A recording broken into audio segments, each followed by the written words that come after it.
back in 2012, I did a number of lectures on Titanic. I was Titanic out for a while. Sad that the anniversary of Lusitania last year passed almost without mention, which I tried quite hard. I did a couple of lectures, I guess, but this was the Titanic. Yeah, it sank. But again, it changed the world. I got quite popular a few years ago and I said the Titanic had to sink, otherwise the Marconi company might not have been there. But let's rest of it. So there's the only picture now of the Titanic radio room taken by Father Brown.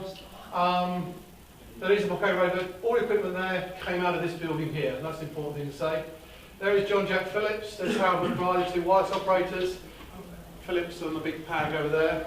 Marconi men, Marconi operators, they would have known this building extremely well, would have been here a lot, although they were trained at Seaforth or at Frinton earlier. John Jack Phillips has been with the company for 7 or 8 years, has been on all the big liners, became the lead wireless telegraphist on the Titanic. Harold McBride, this was his first post.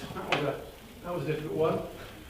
As we know, Phillips died along with 1,543 people, but 762 souls, including Harold McBride. This is McBride with Marconi at the investigation, the report into the Titanic disaster in America. Okay, so McBride survived.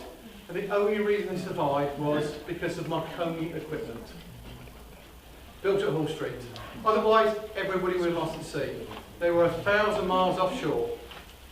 So this is what Hall Street did. And at this point in time, we're in 1912 now. Now the world changed.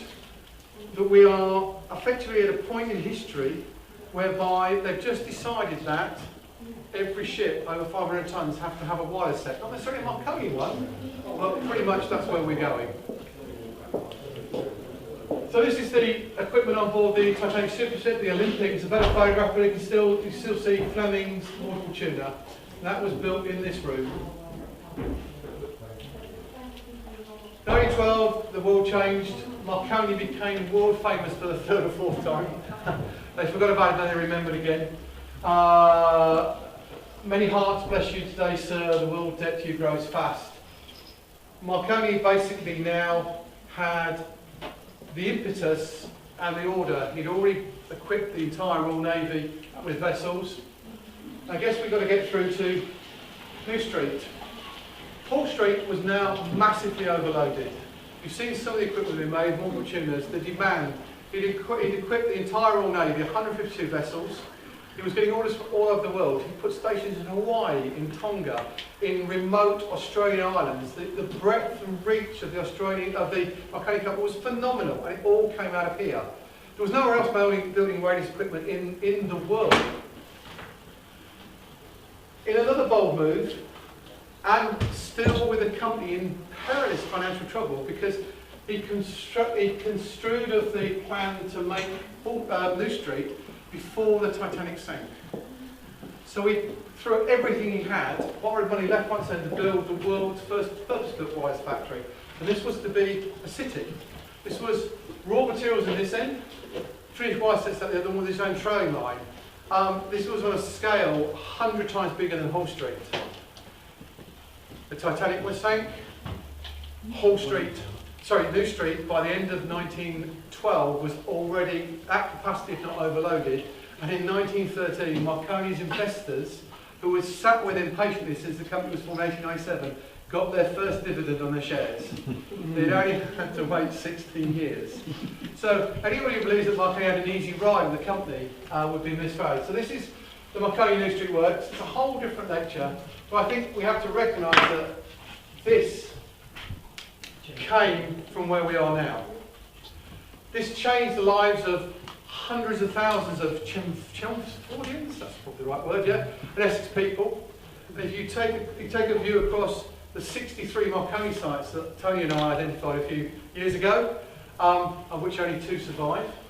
We're standing in one of the key ones.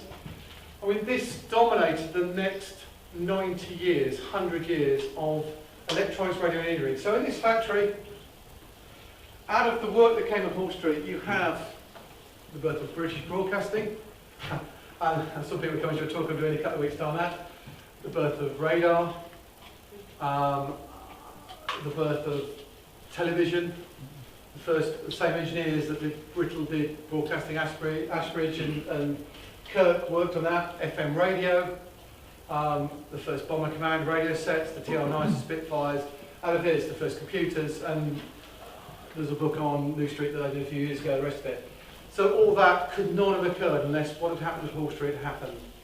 So I think we have to go back to the beginning and really look at Marconi man. On the left-hand side, as a very young lad, just 21 there in that photograph, as he came to England with just a dream, and look where it went. Look what we got to. It is almost incredible. You look what he did and what he struggled through the first 5 years. And you know, when he ran to when Poldhu Point Station 1901 was destroyed, and he ran to Liverpool, 2 steps away from the bailiffs, let's be honest, to go over to America to try and force an S across the Atlantic, December 1901. All the equipment for Poldhu and that experiment was built in this factory, and the biggest wireless signal he'd ever achieved was 180 miles. December the 12th, 1901, 2,170 miles, letter S. If you didn't believe him, almost a year later, Philadelphia set sail with equipment built in these buildings to prove that you could receive signals day and night over 1,500, 1,600 miles, totally reliable. By 1907, Marconi had established a transatlantic communication system that was now challenging the undersea cables. I'll be over in Clifton, I was over in Clifton last year, and he built the largest wireless stations, Poldhu and Clifton. These were the biggest single endeavours that mankind ever done, and the majority of the equipment was put together here. Not heavy engineering, electrical engineering, but the equipment was done to drive that works. By 1908, he's transmitting 10,000 words a day in reliable, by Morse code, across the Atlantic Ocean. He's charging 6p a word. It's a commercial venture. The stocks and shares in the cable industries collapsed overnight. In 1911, people were still writing to him to say that it was impossible and radio would not go further than you could see in line of sight. So, Marconi the man, and Marconi in Chelmsford, and Marconi at Hall Street. I've been talking to you now for about 40 minutes. We could go in any direction, I could say so much more. But what I'm trying to do is give you a flavour of how important this factory is to me, how important it should be to all of you. And I left Chelmsford a few years ago now. It's fantastic that the exhibition is here, a long way to continue. I'm doing a couple of radio interviews and I'm actually putting an appeal out now. The first thing is, I put together for the group here, Marconi's Hall Street Works. All proceeds, the whole thing goes to supporting the exhibition here in the Trust. There's 60 numbered signed copies, which I'm going to have to sign today for people. Beyond that, you have to spend a fortune on Amazon, and it won't be signed, it won't be numbered, and it won't have Love and Kisses Tim. It's sort of a personal address, it really destroys the eBay resale value as well. So, and this again tells the story that I'd like to tell you today if I had a whole day in front of me in a lecture room with bits and pieces. So I endeavoured to get for you to sign up for that one. Again, I think in closing, let's take a little step back. I mentioned places that are important in time and places that are important in history. So if you're ever down the Isle of Wight, go out to the Needles. We've just, I literally worked last year with the team there. We've managed to re-site the monument, which is now right next to where the Royal Needles Hotel was, which was burnt down. There's an insurance problem in 1912. It's disappeared. The 4 plaques there tell the story. And on there are names like Franklin and Luckett and Marconi and Kemp. Tell the story of what happened to the Needles. If you go to Poldhu Point, you'll see the Marconi obelisk there with the letter M. Marconi straddling the world. On there you'll see Franklin's name. Both those monuments are testament to an experiment that's over 100 years old. If you look westwards for like 2,000 miles, there's nothing but cold sea. But just when you go there, and when you walk around later on in this factory, just remember that really important things happened in those places. And that for a short moment in time, what happened in this building, what happened to those 2 obelisks, changed the world that we know it.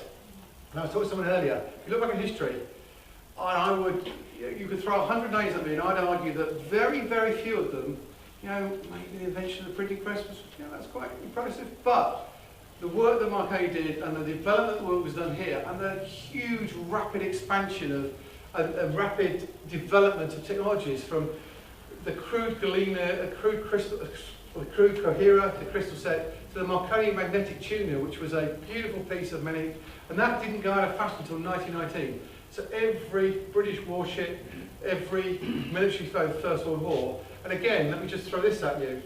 If Hall Street hadn't did what it did, and New Street was ready, the British Armed Forces would not have had wireless in the First World War. Now that would have changed the language we're all speaking today, possibly. And there's something to you to think about as well. And again, if the Marconi company hadn't kept working in Chelmsford as it went through the 1930s, and again, my mind's going all kinds of different directions, but one of the interesting things being across the road in the Hall Street Works is in 1914, a young engineer suddenly realised that he was receiving German messages from their fleet. Didn't know what to do with these, so he just wrote them all down. They were Morse code, but it's German, and he read German, and he happened to understand German. He packaged them all up, took them down to the Admiralty. Within a year, they'd sent a network of over 1,000 intercept stations called Y stations. Hall Street was a Y station, it was an intercept station with code breakers. Bizarrely, the Germans didn't start using code on their wireless signals until late 1917. So we read everything, every Zeppelin, Navy ship, the Battle of Jutland. We read it in open German text, and it went to room 40 in the Admiralty House.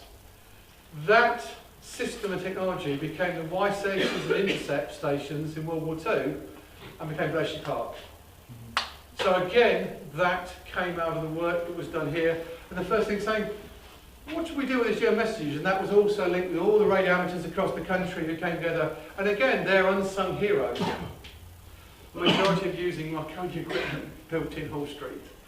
So I hope you get the idea, and when you delve into the book, and if you can face the very long tome, it's tens of thousands of stories that all weaves its way around this building, the New Street building, and the work Marconi did here. I'm going to shut up now. I'll throw it out to questions. We can go anywhere you like with questions. Someone's going to ask why did Marconi come to Chelmsford? We'll do that one as well. Ladies and gentlemen, again, thanks to Chris and the team for the organisation. Thanks for listening to me, and enjoy the exhibition.